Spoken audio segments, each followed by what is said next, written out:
NDPS মামলায় নজিরবিহীন রায়, 3 অভিযুক্তকে 20 বছরের কারাদণ্ড। সোনামুড়া আদালতে এনডিপিএস আইনের একটি মামলায় নজিরবিহীন রায় প্রদান করা হয়েছে। মাননীয় স্পেশাল জজ সঞ্জয় ভট্টাচার্য 3 অভিযুক্তকে 20 বছরের সশ্রম কারাদণ্ড এবং প্রত্যেককে 1 লক্ষ টাকা করে জরিমানা অনাদায়ে আরও 6 মাসের কারাদণ্ডের নির্দেশ দিয়েছেন। মামলার বিবরণ অনুযায়ী গত 10 অক্টোবর 2024 সালে রাত আনুমানিক 8:15 যাত্রাপুর থানার তৎকালীন ওসি সুব্রত দেবনাথের নেতৃত্বে একটি গোপন সংবাদের ভিত্তিতে থানার সামনে নাকা চেকিংয়ের ব্যবস্থা করা হয়। এ সময় সোনামুড়া থেকে কাঁচালিয়া হয়ে রাঙ্গামুড়াগামী একটি হোন্ডাই গাড়ি যার নাম্বার TR03R0509 তল্লাশি চালিয়ে প্রায় 9,500টি ইয়াবা ট্যাবলেট উদ্ধার করা হয়। ঘটনাস্থল থেকে গাড়ির চালক মাদাইশীল বয়স 29, মানিক মিয়া বয়স 37 এবং প্রশান্ত রায়কে আটক করা হয়েছে। পরে তৎকালীন ওসি সুব্রত দেবনাথ স্বতঃপ্রণোদিত হয়ে যাত্রাপুর থানায় এনডিপিএস আইনে একটি মামলা রুজু করেন। দীর্ঘ বিচার প্রক্রিয়া শেষে আজ সোনামুড়া আদালতে মামলার রায় ঘোষণা করা হয়। আদালত 3 অভিযুক্তকেই দোষী সাব্যস্ত করে 20 বছরের কারাদণ্ড ও 1 লক্ষ টাকা করে জরিমানা প্রদান করেন। জরিমানা অনাদায়ে অতিরিক্ত 6 মাসের কারাদণ্ড ভোগ করতে হবে বলে রায় উল্লেখ করা হয়েছে। আইনজীবী মহলের মতে সোনামুড়া আদালতে এনডিপিএস আইনের মামলায় এ ধরনের কঠোর সাজা বিরল এবং এটি মাদক বিরোধী লড়াইয়ে একটি গুরুত্বপূর্ণ বার্তা বহন করবে বলে মনে করা হচ্ছে।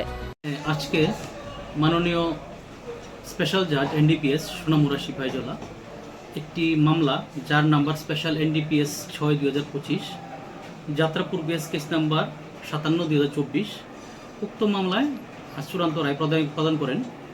ঘটনা ছিল গত 10/10/2024 তারিখ রাত্রে বেলা 8:15 নাগাদ থানার ওসি সুব্রত দেবনাথ একটি গোপন সূত্রতে একটি খবর পান যে একটি গাড়ি যার number TR03R0509 Hyundai grand i10 উক্ত গাড়িটি সোনামুড়া থেকে কাঁঠালের দিকে যাচ্ছে কন্ট্রাব্যান্ড আইটেম বহন করে। তারপর ওসি স্টাফ নিয়ে থানার সামনে যাত্রাপুর থানার সামনে এম্বুশে বসেন। রাত্রে অনুমান 9টা নাগাদ গাড়িটাকে আটক করতে সক্ষম হন এবং গাড়িটাকে সাক্ষীগণের সামনে তল্লাশি করে গাড়ি থেকে টোটাল 9,500 ইয়াবা ট্যাবলেট বাজেয়াপ্ত করেন। উক্ত গাড়িতে ড্রাইভার হিসেবে পেয়েছিলেন মাদাইশীলকে, সঙ্গে আরও 2জন ছিলেন মানিক মিয়া এবং প্রশান্ত রায়। তাদেরকেও পুলিশ আটক করেন। তারপর ওসি সুব্রত দেবনাথ আসামিদের বিরুদ্ধে যাত্রাপুর থানায় লিখিত অভিযোগ দায়ের করেন। পরবর্তী সময়ে ইন্সপেক্টর অরূপ দেব বর্মা উক্ত মামলার তদন্ত প্রক্রিয়া করেন এবং আসামিদের বিরুদ্ধে মাননীয় আদালতে under section 22C, 25, 29 of NDPS ধারা চার্জশিট সাবমিট করেন। তারপর বিচার প্রক্রিয়া পরিচালনা হয়। বিচার প্রক্রিয়া পরিচালনার সময় সরকার পক্ষ থেকে টোটাল 19 জন সাক্ষ্যের উপস্থাপনা করা হয়। আজকে মাননীয় আদালত উক্ত মামলা আসামিদের বিরুদ্ধে চূড়ান্ত রায় প্রদান করেন এবং চূড়ান্ত রায় প্রদানকালে মাননীয় আদালত 22C অফ এনডিপিএস ধারা মোতাবেক রিগুরাস ইমপ্রিজনমেন্ট 20 বছর সবাইকে দণ্ডিত করেন, সাথে 1 লাখ টাকা জরিমানা করেন, অনাদায়ে আরও 6 মাস শাস্তি ভোগ করতে হবে।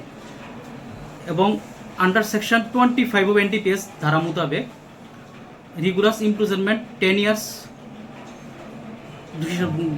পানিশমেন্ট প্রদান করেন, সাথে 1 লাখ টাকা জরিমানা করেন এবং অনাদায়ে আরও 6 মাস জেল খাটতে হবে।